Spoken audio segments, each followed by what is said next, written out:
Hello,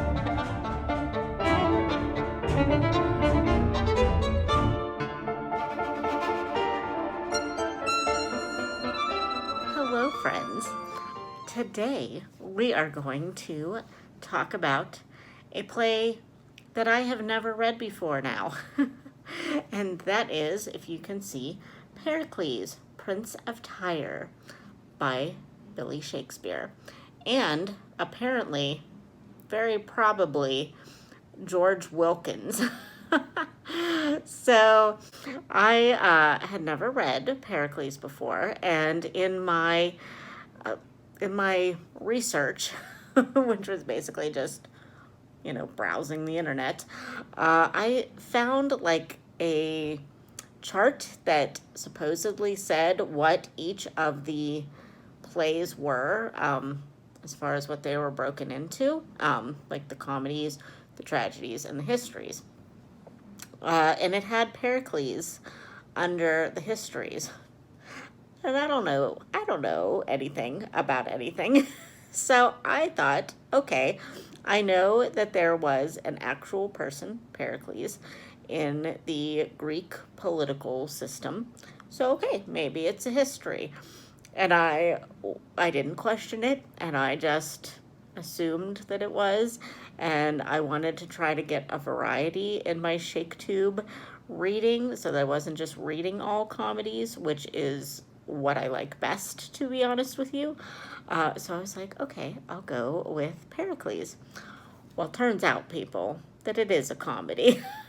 Or at least it could also be a romance, which normally I only see Shakespeare broken down into comedies, tragedies, and histories, but I guess it is thought of as a later romance, but also a comedy. I've also seen it called a tragic comedy, all the things to go along with the fact that the actual categorization of Pericles is such a jumbled mess.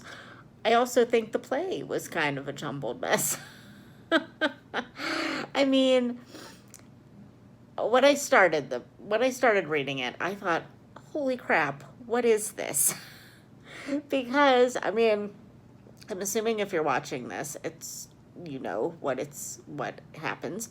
It starts out with Pericles going to solve a riddle that the king of Antioch has put in place for his daughter's suitors to have to solve in order to marry her, and if they don't solve it, they die.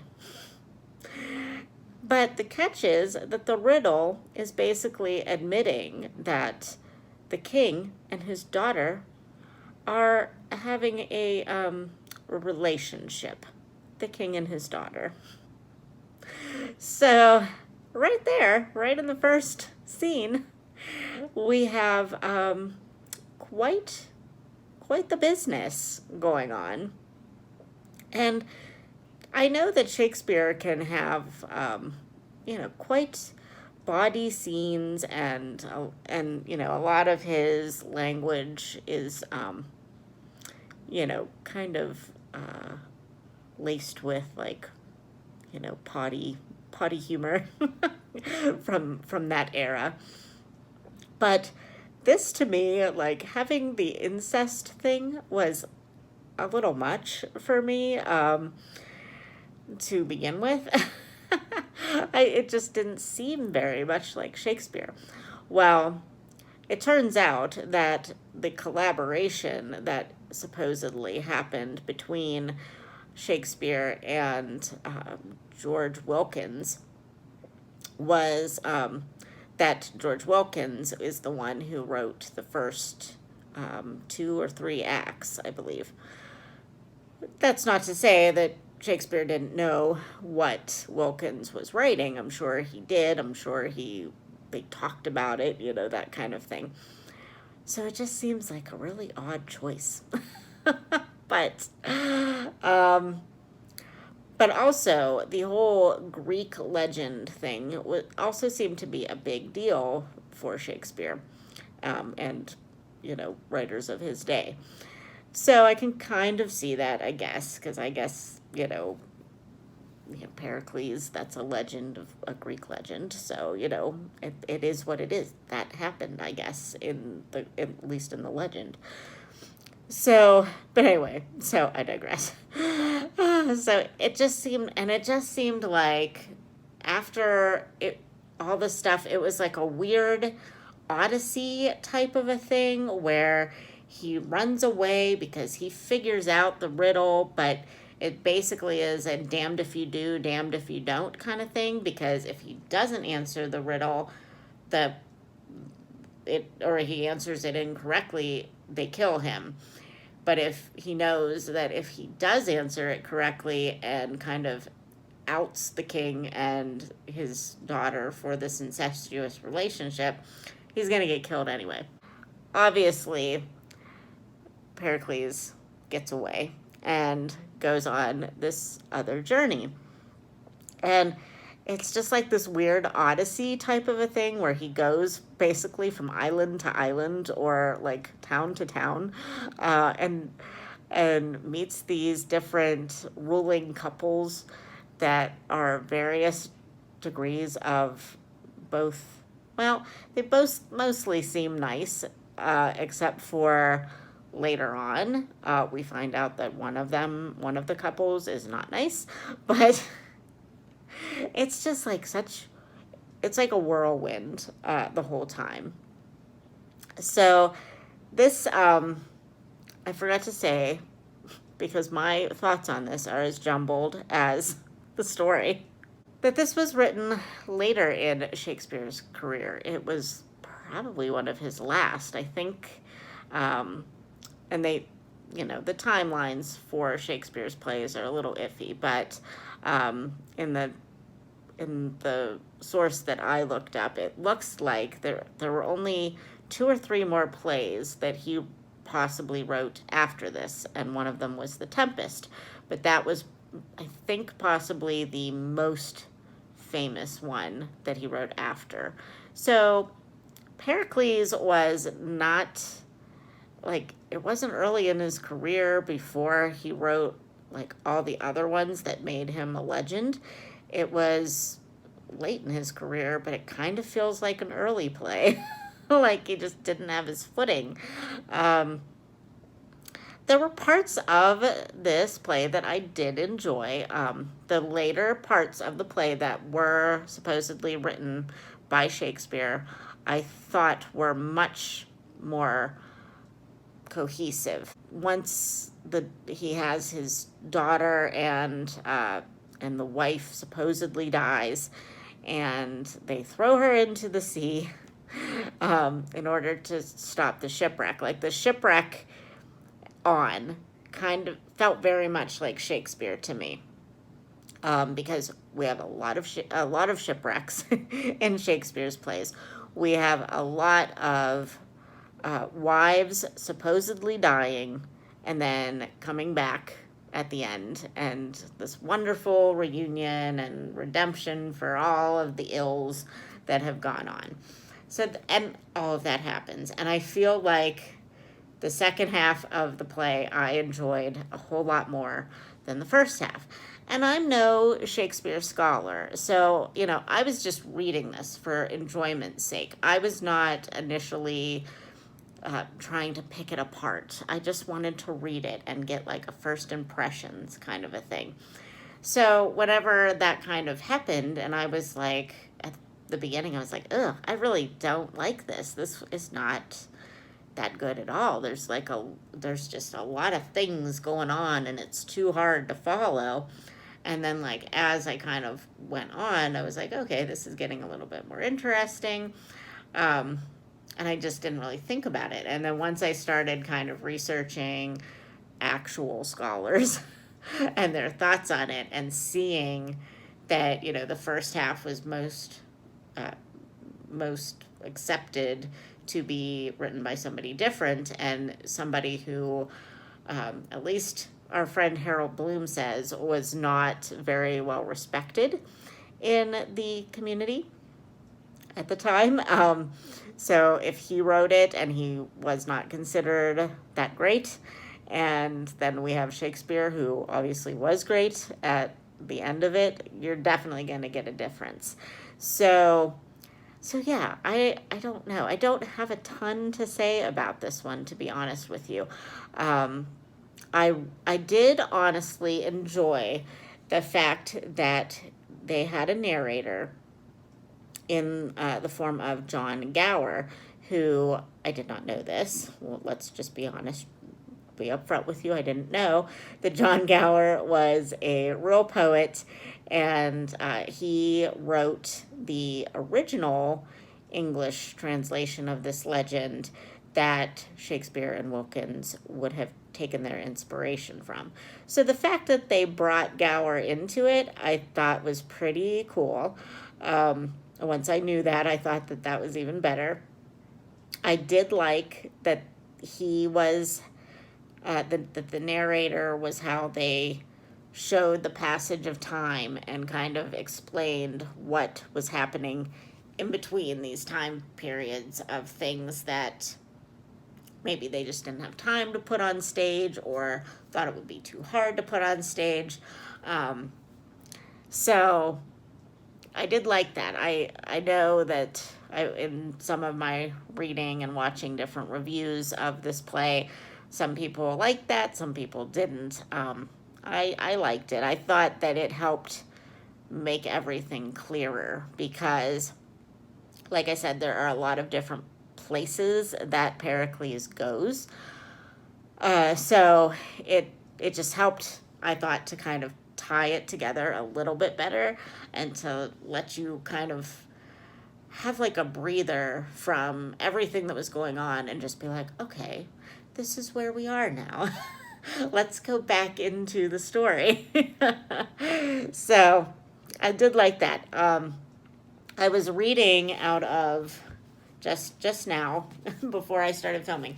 I was reading out of my big book of Harold Bloom that Jason gifted me whenever he asked me to be a co-host for ShakeTube, and I've actually really utilized this a lot, and I'm really enjoying reading this. I don't always agree with Mr. Bloom, but you know, he's the scholar, not me. So we'll just run with it. But the one thing that I did agree with Mr. Bloom about was that the characters in this play kind of seem, especially Pericles, who was like the title character, seemed kind of flat. Like characters come in and out. They don't really develop. They don't really have much in the way of character development. Probably the person with the most character development in the whole thing was Dionysa, who is the queen or the wife of one of the officials that they leave, Pericles leaves his daughter Mariana with. And at first she seems very nice and, you know, we would have no problem leaving our kid with them. And then she turns into a crazy person, a crazy jealous person, and wants to kill Mariana. So yeah, she has like the biggest like character arc, but she doesn't have any redemption. She basically gets what she deserves in the end. And I also liked Mariana's character, but I wouldn't say that she is particularly well-rounded. Like, she is basically the virtuous virginal woman in this, where everyone that meets her turns to good. Like, she is able to bring you out of the depths of sin, and she is a strong woman. She's basically almost killed by her guardian. She is captured by pirates and taken to a brothel, and they try to force her to become a prostitute, but she is strong enough to be like, no, I'm not going to do that, and you can't make me, and I'm going to convert all these men that you pay money to have sex with me, and I'm going to convert them to being a virtuous person. So, I mean, I liked her. She was awesome. I thought that was great. But that was basically her entire role in the play. She was just the virtuous woman that all the men loved, and all of the men changed for her, or because of her. Maybe not for her, but because of her. So, so yeah, well, and Pericles, I got off on a tangent. Pericles was basically just there, I felt like, to move the other plots around. He was there, but he was like depressed a lot, and he just, you would get a lot of the action from, other people around him, but then he would just like go back to try to find or he went back to this island and found out that Mariana had been supposedly killed, and then, so he was just more of like the transition. I never really felt like he really changed. Like, he was honorable from the beginning, and he was honorable at the end. He never really did anything that was dishonorable. Yeah, it was just pretty much he was just basically there, I felt like. So, yeah, this was not, I can see why this is not one of the most beloved plays. I would like to actually watch a version of this. As of when I am filming this, I have not gotten a chance to watch any filming or any versions of this. Sorry, I'm just like real distracted today. But I want to. It's just been a crazy week. I think I'm going to have like a Shakespeare night at some point, maybe this weekend, and watch like the newer version of Romeo and Juliet that I talked about last week, a staged version of Pericles, because I would really like to see how they stage this, because there's just so much going on that I feel like it would be hard for a director to differentiate the different places without having like a ton of set pieces. So I would really like to see how different directors do that. Every time I read a play, especially one that I've never seen staged before, I always try to imagine like what would I do as a director, because too, when you're doing community theater, you don't always have the actors to like fill this big of a cast. Like, this is a huge cast, and like they're not necessarily the small characters. So it's interesting, like I like to see all that. I can think about how I might do it, just with like costume changes instead. Like, you could have the same characters playing the different princes or kings and their wives, but maybe just dress them differently, give them slightly different voices, that kind of thing.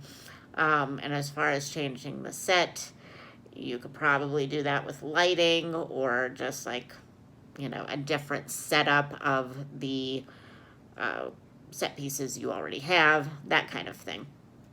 But yeah, I would really like to see how this is done, because this is like a lot of things going on. I feel like a lot of the Shakespeare that I have seen basically takes place in one or two places. It doesn't really change venue a lot. Like, The Tempest is all done on Prospero's Island.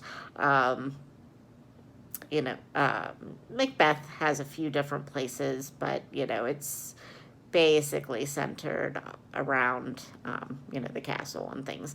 So, and you're just kind of like hearing about other places. So, but here you actually go to all of these places. You go to like, I don't know, like 5 or 6 different places in the span of this little play. So, yeah, I don't know. If you read this play with me, tell me what you thought. I am still undecided. I like the theme of the long lost love returned, and the redemption and everybody getting their happy ending, except for the people who don't, or that don't deserve a happy ending. They get what they deserve. I like that. Call me boring, but I like that.